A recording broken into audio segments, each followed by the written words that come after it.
Il y a des hommes que l'on admire, et d'autres qui vous obligent à vous définir. Florent Pagny a longtemps laissé croire qu'il avançait sans se mesurer à personne, et pourtant, dans l'ombre de sa carrière, un nom a pesé comme un miroir, Johnny Hallyday. Aujourd'hui, Florent Pagny a 64 ans. Il est né le 6 novembre 1961 à Chalon-sur-Saône. Et ce chiffre 64 n'est pas un simple cap symbolique. C'est l'âge où l'on cesse de prouver, où l'on commence enfin à expliquer. Ces dernières années, il a été contraint de regarder sa vie autrement. En 2022, il annonce être atteint d'un cancer du poumon. Après une première rémission, une rechute est évoquée en 2023. Et il parle ensuite de son état avec une franchise devenue presque une seconde signature. En 2025, il réapparaît dans l'espace médiatique avec un nouvel album, et cette manière très Pagny de dire l'essentiel sans se plaindre. C'est dans ce contexte, quand la santé vous impose la vérité, quand le temps vous retire l'envie de jouer un rôle, que revient l'histoire de Johnny. Non pas une guerre spectaculaire, pas une querelle officielle, plutôt une rivalité de métier, presque française, celle qui ne s'avoue pas, mais qui travaille les artistes comme une pression constante. Johnny, c'est la statue vivante, l'icône populaire, le corps offert à la scène. Pagny, c'est une autre trajectoire, la voix, l'instinct, le refus d'être enfermé dans une image, une indépendance parfois prise pour de l'arrogance. Entre eux, il y a eu cette proximité étrange, des plateaux, des coulisses, des moments où l'on se jauge sans le dire, et parfois, Johnny ne prenait même pas la peine de maquiller la leçon.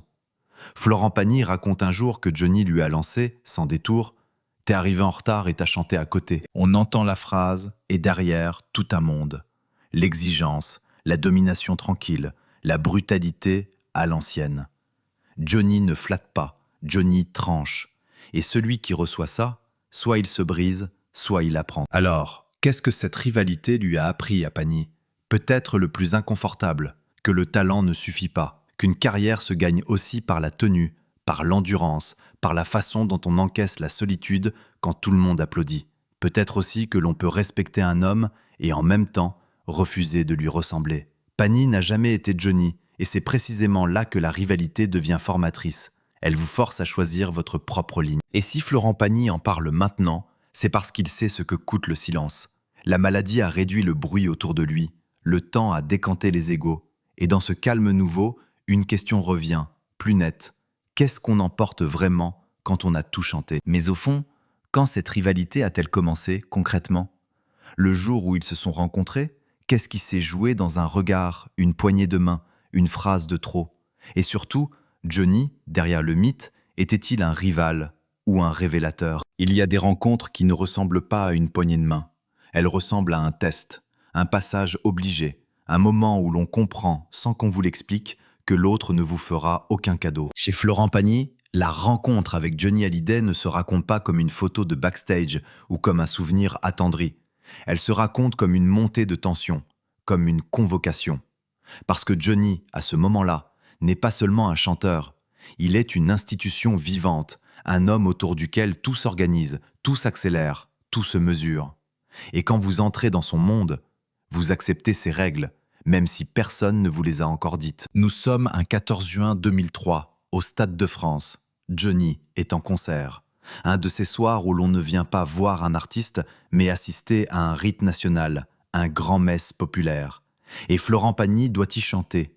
Le documentaire consacré à Pagny le rappelle, la caméra le filme de dos, quelques secondes avant sa montée sur scène. Et il se perd dans les coursives. Il cherche, il presse le pas. On sent que la scène est là, tout près, mais qu'elle se refuse à lui, comme une porte invisible. Dans la télévision française, ces instants-là sont rares. Ils disent plus que 1000 interviews. Ils disent l'envers du décor. Ils disent la fragilité, même chez un professionnel aguerri. Et ils disent surtout une chose, ce soir-là, Florent Pagny n'entre pas sur scène avec Johnny Hallyday. Il entre sur scène chez Johnny Hallyday. Ce qu'il faut comprendre, c'est l'enjeu. Pagny n'est pas un inconnu en 2003. Il a déjà des tubes, un public, une carrière solide. Mais dans la hiérarchie symbolique, Johnny reste Johnny, le taulier. Celui qui a la scène comme territoire, celui qui a l'habitude que tout soit carré, réglé, verrouillé. Et quand il invite quelqu'un, ce n'est pas un geste mondain, c'est une épreuve de vérité. Florent Pagny l'a raconté plus tard avec une précision presque clinique. Il arrive en retard, Et surtout, il rencontre un problème technique. Sans retour ou avec un système qui le décale, il entend le son trop tard. Pour lui, il chante juste, pour l'autre, c'est faux, décalé, à côté. Ce détail est cruel parce qu'il est banal. Ce n'est pas un scandale, pas un drame romantique, c'est un accident de scène. Mais dans le monde de Johnny, l'accident n'excuse pas, il classe. Après le concert, le décor change. On n'est plus dans la foule et le bruit. On est dans un endroit parisien très codé, presque cinématographique, le restaurant Le Balzac. Et là, Johnny lâche sa phrase, sèche, sans préambule. T'es arrivé en retard et t'as chanté à côté. Ce n'est pas une dispute, ce n'est même pas une conversation, c'est une sentence. Pagny le vit mal, il le dit. Johnny ne demande pas pourquoi, Johnny ne cherche pas l'explication, il ne s'intéresse pas à la mécanique du problème, il constate, il sanctionne. Et Florent repart fâché. Dans cette scène, tout est déjà là. La différence de tempérament, d'éthique, de culture professionnelle. Florent Pagny, c'est l'homme qui revendique l'intuition, la liberté, l'idée qu'un artiste n'est pas une machine. Johnny, c'est l'homme qui a traversé des décennies de tournées en imposant une règle simple. Sur scène, tu es prêt ou tu n'es pas. Et c'est précisément comme ça que la rivalité naît parfois. Non pas d'une haine, mais d'une humiliation. Une humiliation propre, presque élégante, parce qu'elle n'est pas publique, elle est intime, elle s'imprime dans la mémoire, elle revient, des années plus tard, au détour d'une phrase. Et elle vous pousse à vous demander « Est-ce que je veux être jugé par cet homme ? Est-ce que je veux lui prouver quelque chose ? Ou est-ce que je veux simplement ne plus jamais revivre ça ?» À partir de là, chaque croisement prend une autre couleur, chaque invitation devient ambivalente. Chaque compliment potentiel ressemble à un piège. Et en même temps, c'est là le paradoxe. Johnny vient de lui donner une leçon centrale. Sur les plus grandes scènes, on ne vous évalue pas sur vos intentions, mais sur ce que le public reçoit. Cette rencontre n'a donc rien d'un conte. Elle a la brutalité d'un monde professionnel où l'ego est un outil de survie. Et elle annonce la suite. Les années où l'un et l'autre, au sommet, vont apprendre à coexister dans la même époque, la même industrie, le même pays, avec cette question silencieuse qui ne lâche jamais les chanteurs.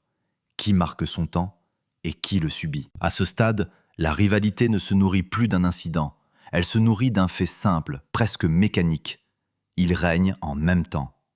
Pas sur le même territoire, pas avec les mêmes armes, mais sur la même époque. Et dans la chanson française, quand deux hommes occupent l'espace au même moment, le public compare, les producteurs comparent, les médias comparent. Même si les artistes jurent qu'ils s'en fichent. Florent Pagny arrive à ce sommet par un chemin particulier, celui d'un chanteur qui a appris à se reconstruire en public. Il a connu les débuts, les polémiques, les jugements rapides, puis il a basculé dans une phase où sa voix devient sa carte d'identité, une voix que les auteurs aiment habiller, comme si elle pouvait porter des vérités plus lourdes que lui. En 1997, Savoir aimer devient un tournant, un titre emblématique et un album qui marque sa carrière. Pagny s'installe dans une stature, moins jeune premier, plus interprète, plus intense, plus frontal. Il n'a pas besoin d'être sympathique, il a besoin d'être juste. Johnny, lui, n'a plus rien à prouver depuis longtemps. Mais c'est précisément ça qui impressionne et qui agace parfois. Il continue à remplir, à tourner, à réinventer la machine. Les biographies et rétrospectives le décrivent comme un homme de records et de scènes, avec une carrière qui, jusqu'aux années 2000, se mesure en tournée, en rentrée parisienne, en foule. Et dans cette période, Johnny n'est pas un ancien, il est un centre de gravité. Un artiste qui se permet d'être excessif parce qu'il a construit un public à la taille de ses excès. C'est là que la comparaison devient intéressante. Pagny est un homme de choix, Johnny est un homme de conquête. Pagny peut s'éloigner, disparaître un temps, partir vivre ailleurs, refuser le jeu et revenir avec une chanson qui replace tout. Johnny, lui, n'a jamais vraiment quitté le ring. Il change d'armure, mais il reste au milieu. Dans les années 1999 à 2005, on parle souvent d'un regain de popularité et de nouveaux records chez Johnny. Le vocabulaire est révélateur. Record, tournée, stade, Bercy, Olympia. Ce sont des mots de puissance, presque de logistique. Johnny ne se contente pas d'émouvoir, il occupe le pays. Il devient ce repère collectif, celui qu'on a vu, qu'on a entendu, qu'on a imité, qu'on a critiqué et qu'on finit toujours par reconnaître. Et Florent Pagny, face à ça, affine sa propre grandeur. La sienne n'est pas celle du monument, c'est celle de l'homme qui se tient droit dans une chanson. Celui qui peut chanter l'amour sans mièvrerie, la rupture sans posture, la fragilité sans se plaindre. Dans les plateaux télé, il impose ce mélange très français, une pudeur brutale. Il parle parfois comme il chante, avec des silences, des angles, une sorte de moralité instinctive. C'est dans ces années-là que la rivalité se transforme. Elle n'est plus qui chante mieux, mais qui incarne quoi. Johnny incarne la démesure, la France populaire, le rock devenu patrimoine. Pagny incarne une autre force, l'interprétation comme confession maîtrisée, le refus d'être domestiqué, l'artiste qui ne s'excuse pas d'avoir une part d'ombre. Et derrière, il y a un détail que les artistes connaissent. L'époque exige des rôles.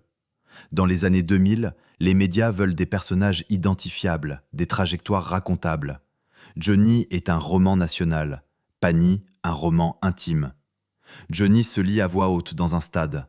Pagny se lit dans l'oreille, comme une lettre qu'on ne montre pas. Alors forcément, chaque succès de l'un résonne chez l'autre. Pas nécessairement par jalousie, par conscience. Johnny regarde Pagny et voit un type qui n'a pas besoin d'un costume de légende pour tenir le public. Pagny regarde Johnny et voit une endurance presque inhumaine, une capacité à se relever, à repartir, à faire le show, même quand le corps ou la vie réclament autre chose. C'est là que la rivalité devient une école. Non pas une guerre ouverte, mais une présence permanente. Une question sous la peau. Jusqu'où je suis prêt à aller pour être à la hauteur? Et surtout, à la hauteur de quoi? D'un homme? D'un mythe? Ou de moi-même? Car pendant que ces années les portent tous les deux au sommet, quelque chose se prépare déjà. Les premières fissures, les malentendus, les distances. Dans la lumière, on ne les voit pas. Mais dans le silence, elles commencent à travailler. On croit souvent que les fissures naissent d'un drame. En réalité, elles naissent plus tôt. Elles naissent quand deux hommes se croisent assez pour se comprendre, mais pas assez pour se pardonner. Après le Stade de France, après cette remarque sèche, t'es arrivé en retard et t'as chanté à côté, quelque chose s'est déplacé.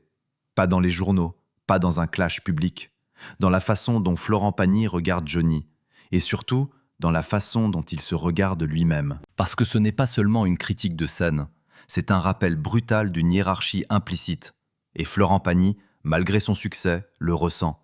On ne parle pas à Johnny comme à un père. Johnny parle du haut. Même quand il n'insulte pas, il impose. Mais alors, comment continuer à exister quand l'autre, par son simple ton, vous remet à votre place? Pagny n'est pas de ceux qui se soumettent.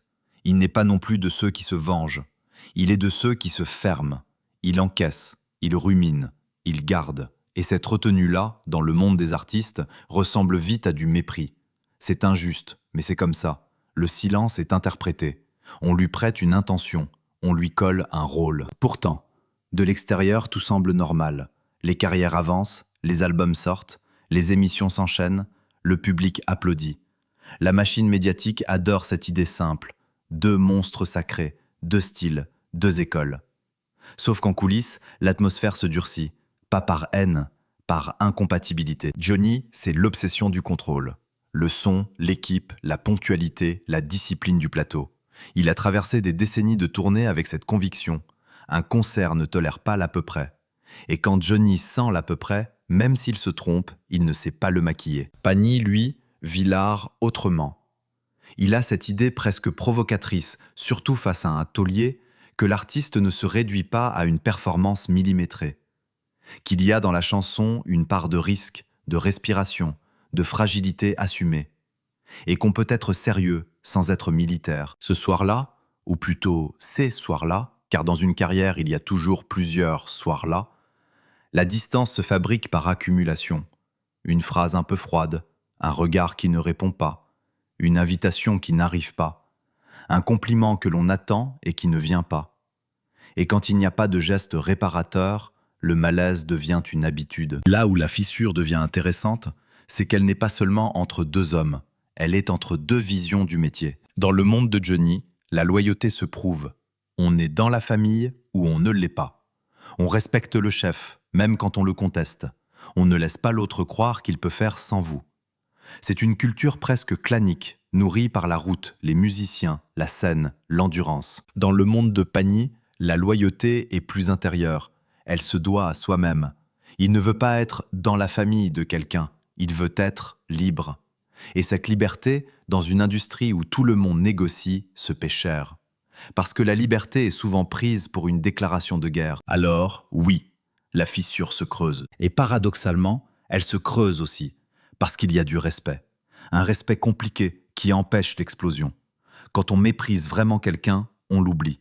Quand on respecte, on garde la trace. On réécoute, on compare, on se défend intérieurement. On se dit « moi je n'aurais pas fait comme ça » ou au contraire « lui il a raison, mais je ne veux pas l'admettre ». Florent Pagny a cette particularité. Il a souvent joué avec l'image du dur, le franc-parler, les décisions tranchées, la distance.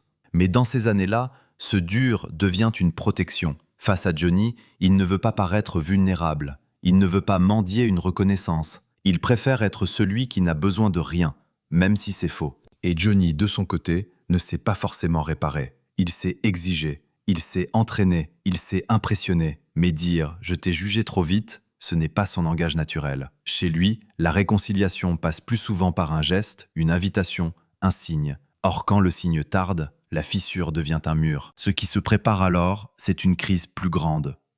Parce que les fissures ne restent jamais dans l'ombre.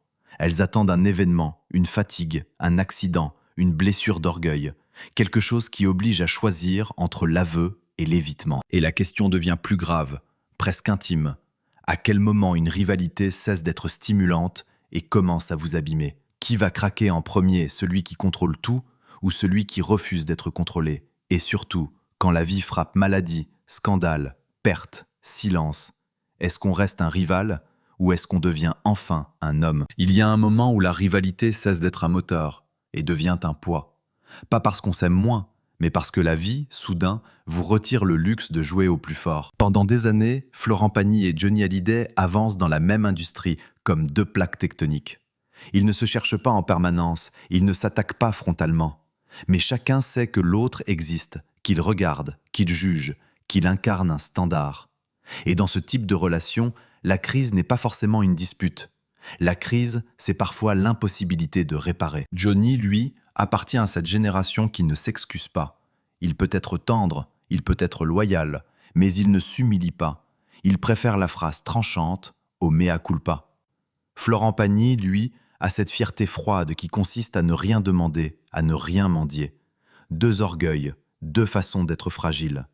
Et entre les deux, une zone grise, ce qu'on n'a jamais dit. Alors la crise arrive, comme arrivent les vraies crises, par la santé, par le corps, par cette réalité qui ne négocie pas. Johnny Hallyday, à partir du milieu des années 2010, se fragilise. Les informations publiques s'accumulent, les rumeurs, puis les confirmations, la maladie s'installe. Et le 5 décembre 2017, la France apprend qu'il est mort, à 74 ans, des suites d'un cancer du poumon. Ce soir-là, ce n'est pas une star qui disparaît, c'est un repère collectif qui s'effondre. L'émotion dépasse les fans, elle devient nationale, presque institutionnelle. Les jours suivants, l'hommage est immense, retransmis, commenté, vécu comme un événement de société. Et là, une vérité brutale apparaît. La rivalité avec la mort n'a plus aucun sens. Elle ne peut plus être réglée. Plus de face-à-face possible, plus de phrases de couloir, plus de dîners où l'on finit par se parler autrement.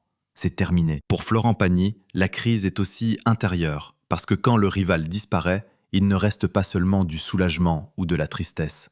Il reste une question beaucoup plus gênante. Qu'est-ce que je n'ai pas eu le courage de lui dire? Et pire, qu'est-ce que je voulais encore lui prouver? On imagine souvent que la mort d'un grand artiste libère ceux qui restent. En réalité, elle les coince. Elle fige les rôles. Johnny devient le monument. Et face à un monument, toute rivalité semble petite, presque indécente.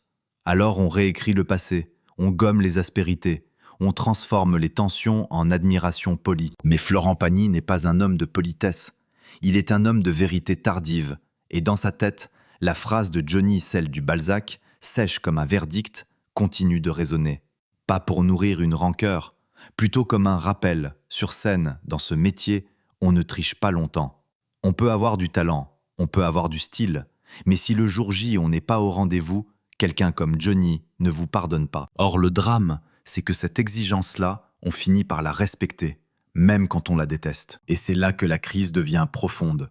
Florent Pagny comprend qu'une partie de sa construction s'est faite contre Johnny, mais aussi grâce à Johnny. En refusant d'être dominé, il s'est affirmé. En digérant cette humiliation, il a consolidé une discipline. Il a appris à ne plus être invité chez quelqu'un. Il a appris à être maître de son propre territoire. Mais la vie, encore une fois, ne s'arrête pas. Et quelques années plus tard, c'est le corps de Pagny qui impose son ultimatum. Le 25 janvier 2022, il annonce publiquement être atteint d'un cancer du poumon et il met sa carrière en pause pour se soigner. Là, le choc est différent, mais la leçon est la même. Tout ce que l'on croyait contrôler, l'image, le rythme, les projets, peut être suspendu d'un coup. Et dans cette expérience, Johnny revient, pas comme rival, comme précurseur, comme celui qui a vécu la grande machine jusqu'au bout, y compris dans la maladie, y compris sous le regard des autres. Florent Pagny, à son tour, traverse la peur, la fatigue, l'idée de la fin. Et il comprend quelque chose que la rivalité ne lui avait pas appris. L'essentiel n'est pas d'être plus grand. L'essentiel est de rester vivant et vrai quand tout vacille. La crise, au fond, c'est ça. La rivalité se dissout et il ne reste que l'humain. Le temps oblige à relire, à admettre que l'on a été blessé, à reconnaître qu'on a appris et parfois à accepter que la réparation ne viendra jamais d'une conversation, mais d'une phrase qu'on ose enfin prononcer seul. Après 2022, Pagny revient progressivement. En 2025, il officialise son retour discographique avec un nouvel album annoncé pour le 12 septembre 2025 comme une manière de reprendre la main. Et à cet endroit précis, entre la fragilité et le retour, la rivalité avec Johnny change définitivement de nature. Ce n'est plus un duel, c'est une leçon. Reste alors la suite, la plus difficile. Comment vit-on après une telle tempête ? Qu'est-ce qu'on garde ? Qu'est-ce qu'on abandonne ? Qu'est-ce qu'on ose dire quand il n'y a plus personne à impressionner ? Après la tempête, il ne reste pas un retour spectaculaire. Il reste d'abord un homme qui réapprend à habiter son corps. Florent Pagny, quand il annonce son cancer du poumon le 25 janvier 2022, sait très bien ce que ce mot déclenche en France. La peur immédiate, le raccourci fatal, l'image de Johnny Hallyday qui plane comme un avertissement collectif. Et pourtant, il refuse la dramaturgie. Il parle net, il annule, il se met en retrait. Et il impose une règle simple. Désormais, ce n'est plus la scène qui commande, c'est la survie. On pourrait croire qu'un chanteur, privé de tournée, souffre surtout de l'absence de public. Chez Pagny, on sent autre chose, l'urgence de reprendre la main sur le récit, de ne pas laisser les autres raconter sa fragilité à sa place. En mai 2022, il publie une vidéo et lâche une phrase presque déconcertante parce qu'elle ne correspond pas au scénario attendu. « Il ne me reste plus qu'une chimio. Je peux vous dire que je vais très bien. » Et il va plus loin, avec cette précision clinique qui chez lui devient une forme de courage. Il explique que la tumeur, grosse comme un kiwi, s'est réduite en une noisette. Dans le métier, cette manière de parler est rare. Beaucoup auraient choisi le silence, l'absence, la pudeur totale. Pagny, lui, fait exactement l'inverse. Il rend la maladie concrète, presque technique, comme s'il voulait empêcher l'imagination collective d'inventer le pire. Mais derrière ces mots maîtrisés, il y a forcément une fatigue, une peur, une solitude que les communiqués ne disent jamais. Et c'est là que l'après devient intéressant. Après la tempête, Florent Pagny ne revient pas seulement au travail, il revient à une forme de vérité intérieure, plus lente, moins spectaculaire, mais plus décisive. Il y a d'abord la question du lieu. Depuis des années, il partage sa vie entre la France et la Patagonie, avec Azucena Caamaño et leurs enfants. Ce n'est pas un folklore de stars en exil, c'est une stratégie de respiration. Dans l'imaginaire français, la Patagonie de Pagny est devenue un symbole, l'endroit où l'on se retire quand on ne supporte plus les projections des autres. Et quand la santé vacille, ce choix prend une autre densité. Se mettre loin, c'est aussi se mettre à l'abri du bruit, des commentaires, des prédictions. Mais l'après, ce n'est pas seulement fuir, c'est réorganiser sa vie autour d'un équilibre nouveau, soigner, se taire quand il le faut, et parler seulement quand la parole a une utilité. Dans cette période, on voit aussi une autre chose, la façon dont Pagny accepte d'être regardé autrement, non plus comme le chanteur dur, mais comme quelqu'un qui traverse une épreuve partagée par des milliers de gens. Il n'est plus au-dessus, il est dedans. Puis il y a l'après-médiatique. En 2024, un documentaire diffusé sur France 3 Florent raconte « Pagny montre un homme qui s'est enregistré pendant des heures, comme s'il avait besoin de déposer sa vie avant qu'elle ne lui échappe. Ce n'est pas un produit promo, c'est presque un geste d'archive intime. On y comprend que Pagny a toujours été plus complexe que son image, et que sa voix, son arme fatale, comme le dit le film, est aussi une manière de survivre. Et au milieu de tout ça, Johnny revient, mais autrement, non plus comme rival, comme repère, comme rappel brutal de ce que coûte l'aveuglement. Quand Pagny parle de l'épisode du Balzac, de la phrase sèche, du jugement sans discussion, il le raconte désormais comme une leçon de métier, presque une initiation. Il était là pour te tester. Après la tempête, cette phrase change de goût. Elle n'a plus la violence de l'humiliation. Elle a la valeur d'un avertissement. La scène ne pardonne pas. La vie non plus. Alors Pagny revient progressivement dans l'espace public, mais avec une prudence qu'il n'avait pas avant. Et quand il revient, ce n'est pas en imitant Johnny, c'est en restant Pagny, la voix, la tenue, la sincérité sans effusion. En septembre 2025, il sort Grandeur Nature, présenté comme un retour discographique majeur après ces années suspendues. Et c'est là que la rivalité avec Johnny finit par se transformer en quelque chose d'inattendu, une pédagogie. Johnny lui a appris la brutalité du niveau. La maladie lui a appris la brutalité du temps. Entre les deux, Florent Pagny commence à comprendre ce qu'il veut réellement transmettre. Mais alors, qu'est-ce qu'il n'a jamais dit jusqu'ici précisément ? Qu'est-ce qu'il gardait depuis des années, pas contre Johnny, mais à cause de ce que Johnny représentait ? Et pourquoi maintenant, à 64 ans, ressent-il le besoin de briser le silence, au lieu de se contenter d'un retour en musique ? Il y a un aveu qui ne ressemble pas à une confession. Il ressemble à une reddition intérieure. Pas une reddition de faiblesse, une reddition de lucidité. À 64 ans, Florent Pagny ne raconte plus pour séduire, ni pour régler des comptes. Il parle parce qu'il sait désormais ce que coûte la comédie de l'ego, et parce que la maladie vous force à trier, ce qui était important et ce qui n'était qu'un bruit. Pendant longtemps, il a laissé la rivalité avec Johnny Hallyday dans une zone grise, une histoire de métier, une histoire de tempérament, un de ces récits que l'on garde dans un tiroir parce qu'il est trop intime pour être décoratif. Puis, petit à petit, il lâche des éléments. Il redit l'épisode du Stade de France 2003, le retard, le problème de retour, et cette phrase qui tombe au restaurant Le Balzac comme une lame. T'es arrivé en retard et t'as chanté à côté. Sauf que la révélation n'est pas là, pas dans la phrase de Johnny. La révélation, c'est ce que Pagny comprend après et qu'il accepte enfin de formuler. Il dit, en parlant de Johnny, quelque chose qui change tout. Quand Johnny faisait un duo, il ne partageait pas la scène gentiment. Il testait, il jaugeait, il poussait. Pagny l'exprime clairement. Quand tu allais en duo avec lui, il était là pour te tester, voir jusqu'où tu étais capable d'aller. Il en laissait beaucoup sur le chemin. Voilà le cœur. Johnny n'était pas seulement un rival. Johnny était un filtre, une machine à vérité. Et là, Florent Pagny brise enfin le malentendu qui a nourri la tension pendant des années. Cette rivalité n'était pas une histoire de jalousie de succès. C'était une histoire de niveau, de standard, de dureté du métier. Il marque une pause. Il le dit presque comme une leçon apprise trop tard. Johnny ne jugeait pas l'intention, il jugeait le résultat. Pas ce que vous vouliez faire, mais ce que le public recevait. Et quand il dit « test », Pagny ne parle pas d'un jeu cruel. Il parle de cette loi invisible des grandes scènes, celle que Johnny incarnait comme personne. Si vous n'êtes pas prêt, vous disparaissez, même avec du talent. Ce que Pagny révèle alors, c'est quelque chose d'inconfortable. Il a été blessé, oui. Il est reparti fâché, oui. Mais il comprend aujourd'hui que cette blessure a produit un effet qu'il n'osait pas reconnaître.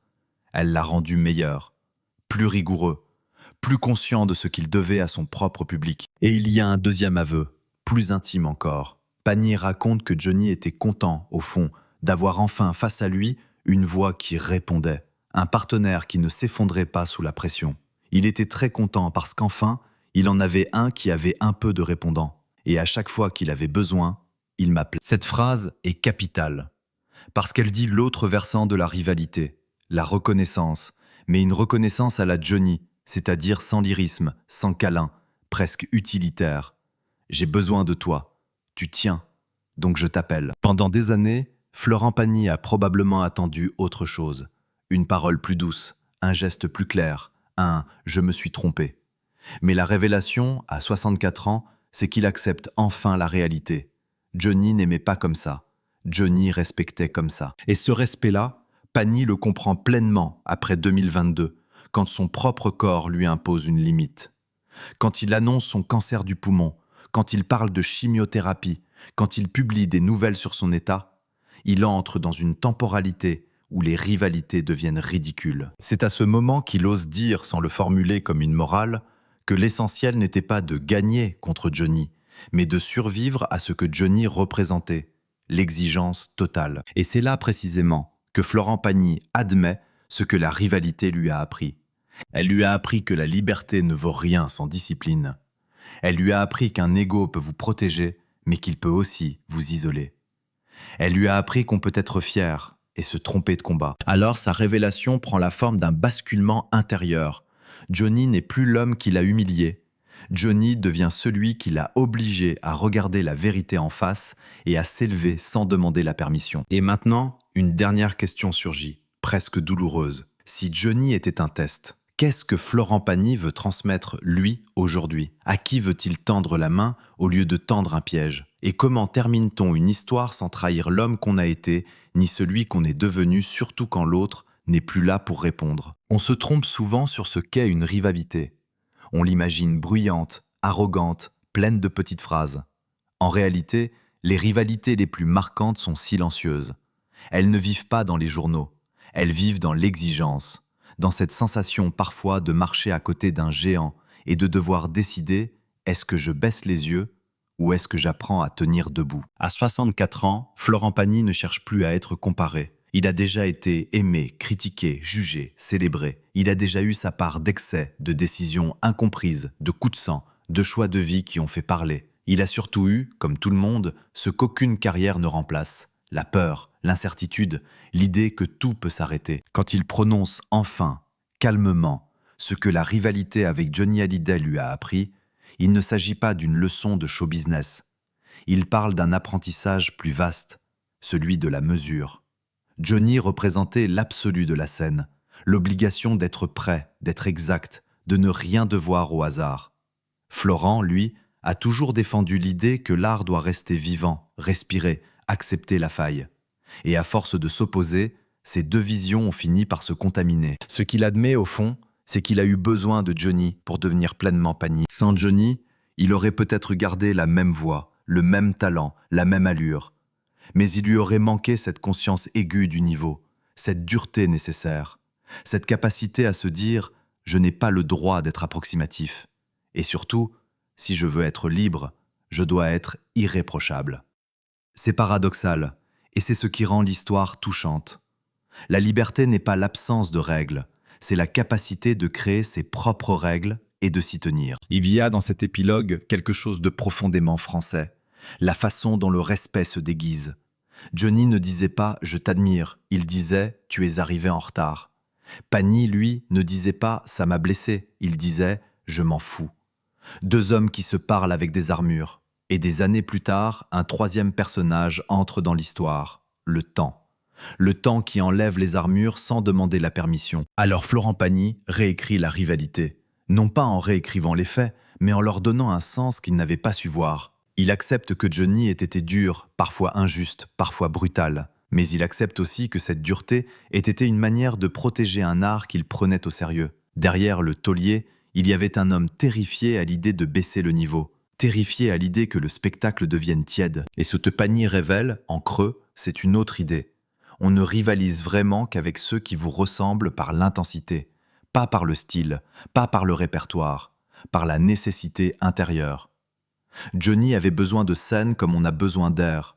Pagny a besoin de vérité comme on a besoin de tenir. Deux nécessités différentes, mais comparables.